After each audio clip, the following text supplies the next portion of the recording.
On the morning of October 3, 2019, a DNA analyst at the Wisconsin State Crime Laboratory logged sample number 4847 into the system, and every alarm in her body told her to close the database, stand up, and walk away.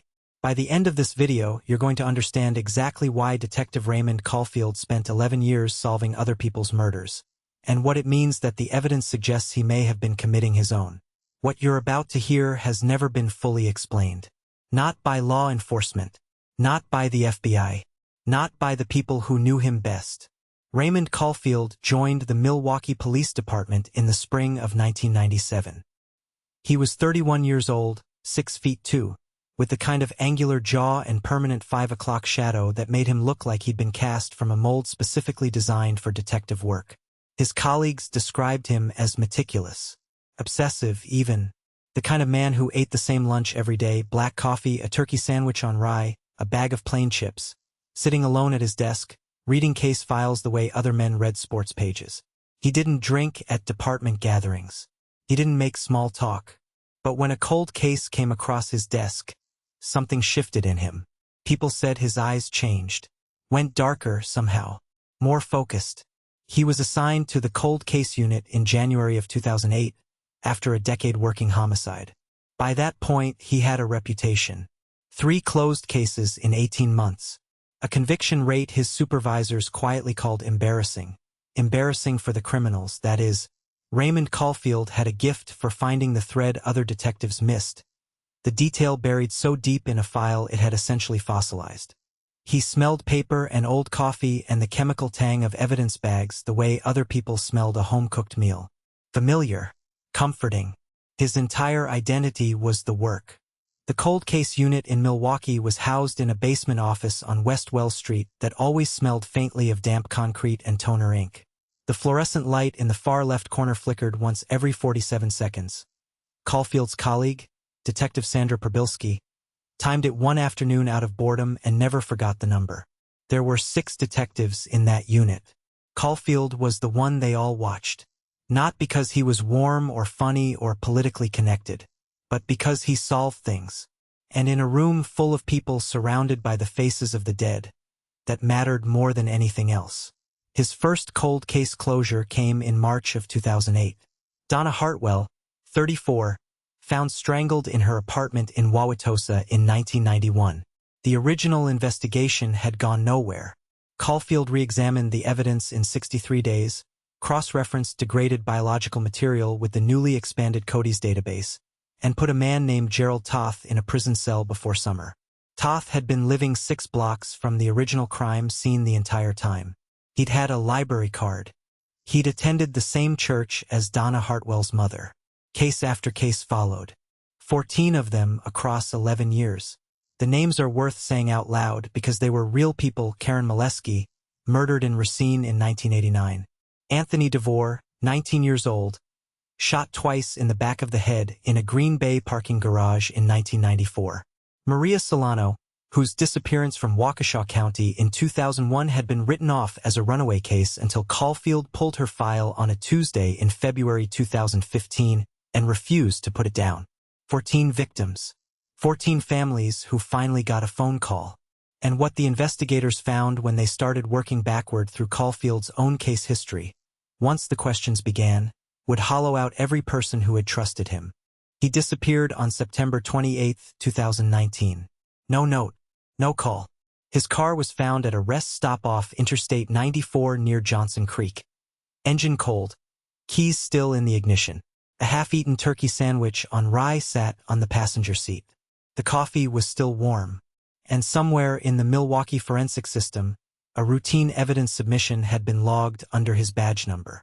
His own DNA, submitted by him, the night before he vanished. The sample matched an open case. The open case was number 4831. A 16-year-old girl named Cassidy Pruitt, reported missing from Oconomowoc on the 14th of March, 2017. No body, no confirmed crime scene, no suspect. The kind of file that sits in a drawer and collects the weight of unanswered prayers until someone decides to care again. Caulfield had requested that file on September 10, 2019, 18 days before he disappeared. The DNA analyst who flagged sample 4847 was a woman named Dr. Lauren Streck. She had worked for the Wisconsin State Crime Laboratory for 9 years. She had processed thousands of samples. She had matched biological evidence to convicted felons, to deceased persons, to crime scenes cold enough to have frost on them. She was not the kind of person who panicked. But when the Cody's result came back on October 3rd and she saw the contributor profile attached to sample 4847, she sat completely still for 4 minutes and 20 seconds. Her colleague later said she looked like someone had walked over her grave. The sample had been logged under Detective Raymond Caulfield's badge number 7741 as a voluntary elimination submission, standard procedure when a detective has had contact with evidence. The system accepted it without question. Why wouldn't it? Caulfield had submitted elimination samples before. He was meticulous. He was the one who reminded younger detectives to document everything, to protect the chain of custody, to never give a defense attorney ammunition. He understood the science better than most people in the building. But the profile pulled from sample 4847 did not match old contact evidence from a routine visit to an evidence locker.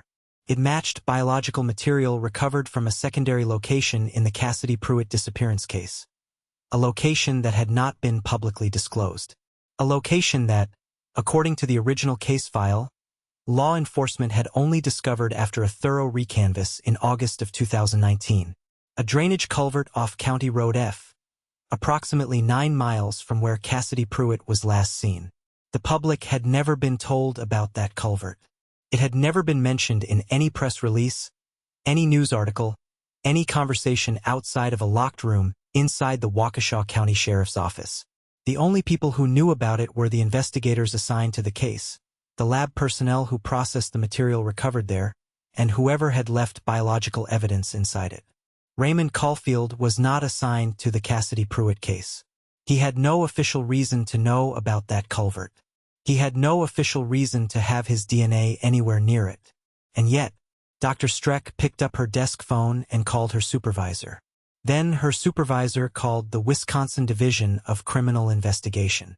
And by the morning of October 4th, the question was no longer where Raymond Caulfield had gone. The question was who Raymond Caulfield actually was. The investigators who began working backward through his life described the experience in terms that had a particular, specific quality to them. Not horror exactly, something colder, like watching a photograph develop in reverse. The image getting less clear the longer you looked at it. They started with the obvious: his personnel file, his case records, his financial history. Caulfield lived modestly, a 2-bedroom house in Greenfield, a 9-year-old Ford pickup, no significant savings, no debt that raised flags. He had never married. He had a sister in Phoenix he spoke to twice a year. His neighbors described him as quiet, polite, the kind of man who shoveled his walkway without being asked and never left his trash cans at the curb a day longer than necessary. He had been a good neighbor. He had been a good detective. He had been, by all visible measures, a man who spent his entire adult life in the service of justice. And that was the thing that kept crawling back into the minds of everyone who knew him, every time they tried to make sense of what the evidence was saying. Because the evidence had a way of saying things that shouldn't be possible, that broke the architecture of what you thought you understood about a person, that made you question every case he had ever touched. 14 murderers were sitting in Wisconsin correctional facilities because of Raymond Caulfield. 14 families had closure because of him. His testimony had been central to 11 of those convictions. His evidence collection had been central to all of them. And now someone in a conference room in Madison was asking a question that no one had said out loud yet, but everyone was already thinking. What if the evidence was never wrong? What if Caulfield was always right about where to look, always right about which detail mattered, always right about which thread to pull, because he already knew where the threads led? But nothing could have prepared the investigative team for what they found when they finally obtained a warrant for the storage unit Caulfield had been renting under a different name since 2011. The facility was a public storage lot on South 27th Street in Milwaukee. Unit 114, climate-controlled, 6 by 10 feet, paid in cash every single month for 8 years without a single late payment. The rental agreement had been signed by a man named Paul Garrett, with an address in Racine that turned out to belong to a vacant lot. No Paul Garrett existed in any database they checked. The handwriting on the rental agreement was later confirmed, with a confidence level of 93%, to match Raymond Caulfield's own handwriting samples from departmental reports. They opened the unit on October 9, 2019, 11 days after Caulfield vanished. Inside, they found filing boxes, 14 of them, stacked floor to ceiling on industrial shelving along the left wall. Each box was labeled with a number, and when the lead investigator, a DCI agent named Marcus Hollenbeck, opened the first box, labeled simply with the number 1, and saw what was inside, he reportedly set it down, walked to the parking lot, and stood in the open air for 6 minutes before he could go back in. Each box contained documentation. Not stolen evidence, not trophies in the way true crime audiences might imagine. Nothing sensationalized. These were organized, methodical, almost clinical in their construction. Photographs. Notes written in Caulfield's unmistakable hand. Timelines. Geographic maps with locations marked in red. Each box corresponded, the team would determine over the following 72 hours, to one of the 14 cold cases Caulfield had solved. The documentation inside those boxes contained information that had never appeared in any official case file. Details that predated the official investigations. Details that, in at least 3 instances, described crime scene elements that could only have been known by someone who was present when the crime was committed. 14 boxes. 14 cases. 14 victims whose names Caulfield had said out loud in courtrooms while looking at the men he had put there.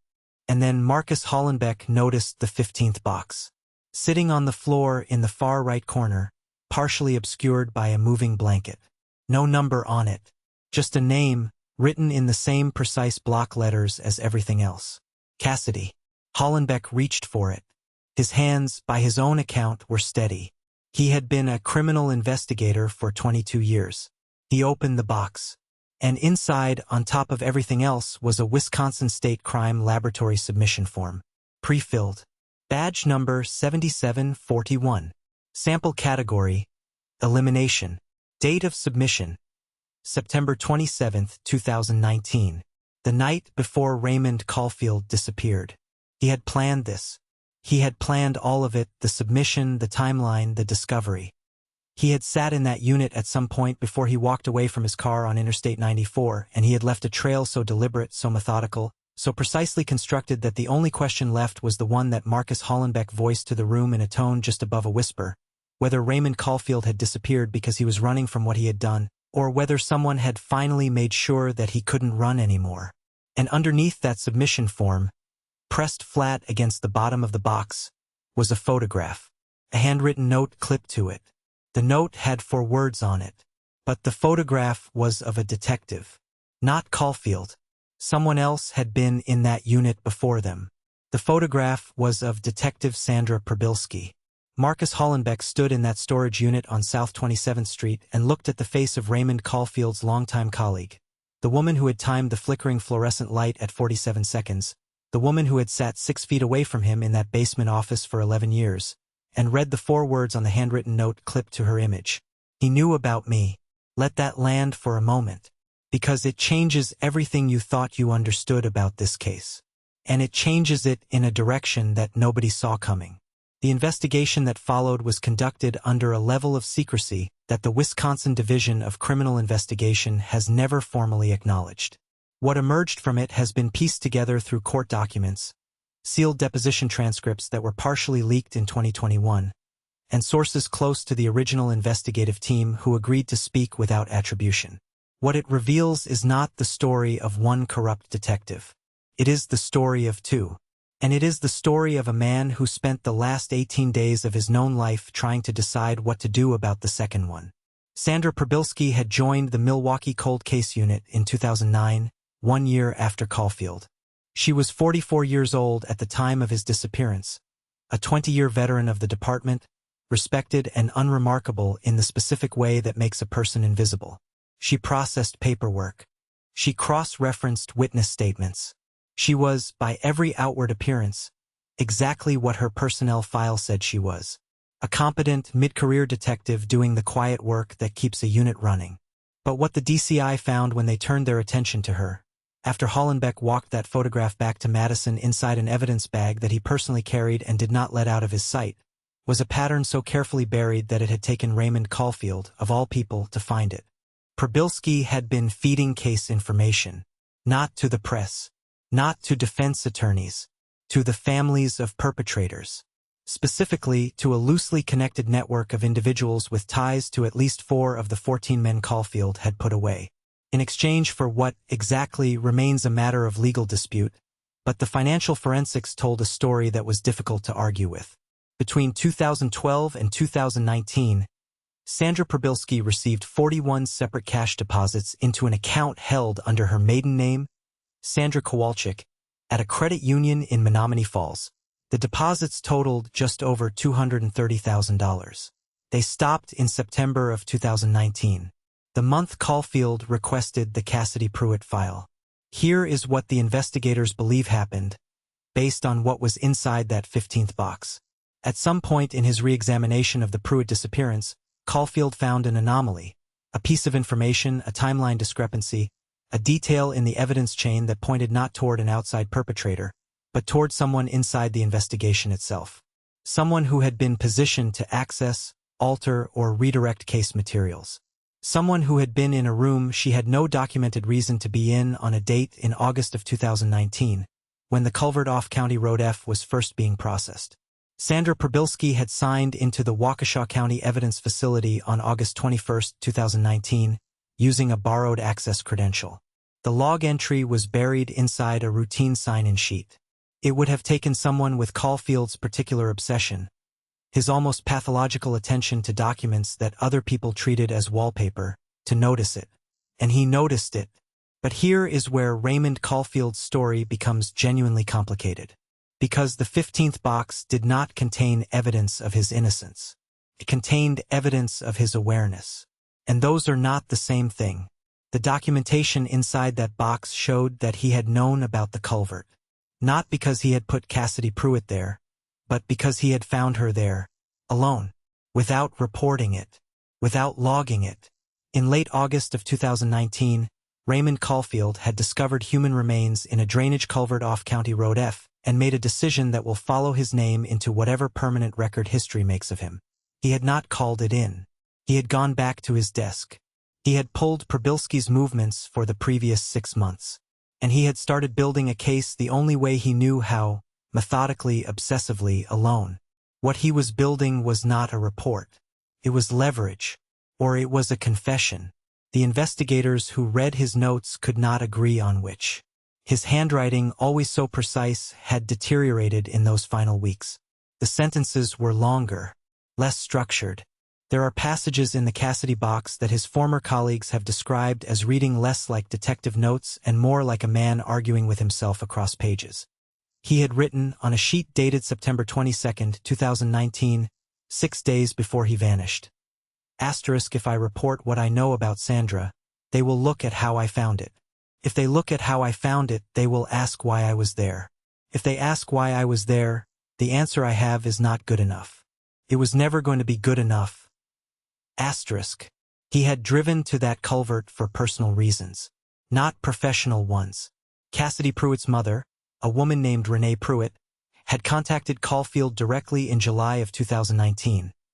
Not through official channels, but through a letter she sent to the cold case unit addressed to him by name. She had read about his work.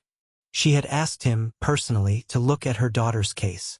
And he had, unofficially, without authorization, the way the investigators came to believe, he had done things many times before, operating at the edges of procedure, cutting corners on process while sharpening the point of the outcome. He had always gotten results. The results had always justified the methodology. Until they didn't. His DNA in that culvert was not the DNA of a killer. It was the DNA of a man who had found a dead girl and made the wrong choice about what to do next. Cassidy Pruitt's remains were formally recovered from the culvert site on October 12, 2019, 13 days after Caulfield's disappearance. The cause of death was determined to be blunt force trauma. Sandra Przybylski was arrested on November 3, 2019, charged initially with evidence tampering and obstruction. The charges were later expanded. In March of 2021, she was convicted on 2 counts of accessory after the fact to murder in the second degree, related to her role in concealing evidence in the Pruitt case and one prior case, a 2016 homicide in Kenosha County in which the same network of individuals had been implicated. She is currently serving a 22-year sentence at the Techita Correctional Institution in Fond du Lac. Raymond Caulfield has never been found. His car sat at that rest stop off Interstate 94. His coffee went cold, and he walked or was walked into a version of the world that has not yet returned him. The 14 convictions he secured have been subjected to ongoing legal review. As of the most recent public record available, 3 have been appealed. 1 has been overturned, not because of Caulfield's conduct, but because of evidence Przybylski had access to. The other 11 remain intact. 11 families who still have their answers. 11 juries whose verdicts still stand. Whether that represents justice or merely the appearance of it is a question that sits without a comfortable answer. Renee Pruitt was told about the culvert in October of 2019. She was told that a detective had found her daughter weeks before the official discovery. She was told he had not reported it.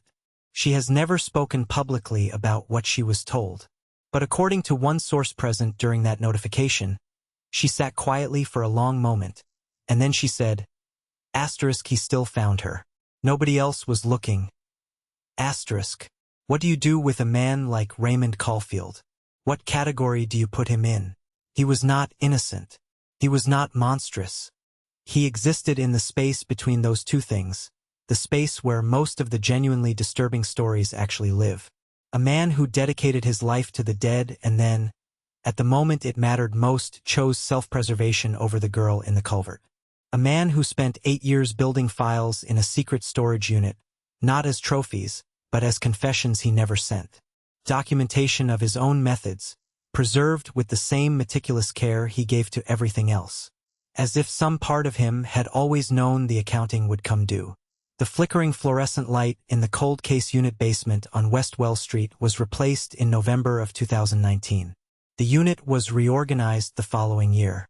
New detectives, new protocols, new oversight structures designed to ensure that no single investigator could operate with the kind of unchecked autonomy Raymond Caulfield had enjoyed for more than a decade.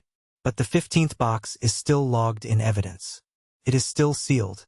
And the forward note clipped to Sandra Przybylski's photograph, "He knew about me," was written in handwriting that has never been conclusively attributed to anyone. Not to Caulfield. Not to Przybylski. The 93% confidence match applied only to the storage unit rental agreement. The note itself, the DCI's own forensic documents examiner concluded, was inconclusive. Someone left that photograph. Someone knew that investigators would come. Someone had been in that unit before Marcus Hollenbeck opened the door on October 9th and wanted to make absolutely certain that the camera turned toward Sandra Przybylski before it turned anywhere else. Whether that person was Raymond Caulfield, protecting himself from a distance. Whether it was someone else entirely, with their own reasons for pointing the investigation in a particular direction. Whether the note was a warning, a confession, or a deflection, that question has no official answer. Raymond Caulfield solved 14 murders. The 15th case was Cassidy Pruitt. And the case of Raymond Caulfield himself remains, in every file and every database that contains his name, officially open. Some threads lead somewhere. Some threads lead to a man standing at a rest stop off I-94, watching the sun come up over Wisconsin farmland, drinking the last of his coffee, and then choosing to become a question instead of an answer. Whether that was guilt or fear or something that doesn't have a clean name yet, is something only one person knows. And that person hasn't come back to tell us. Every week, Mindshift Stories brings you the cases that keep investigators awake at night, the ones too disturbing for mainstream media.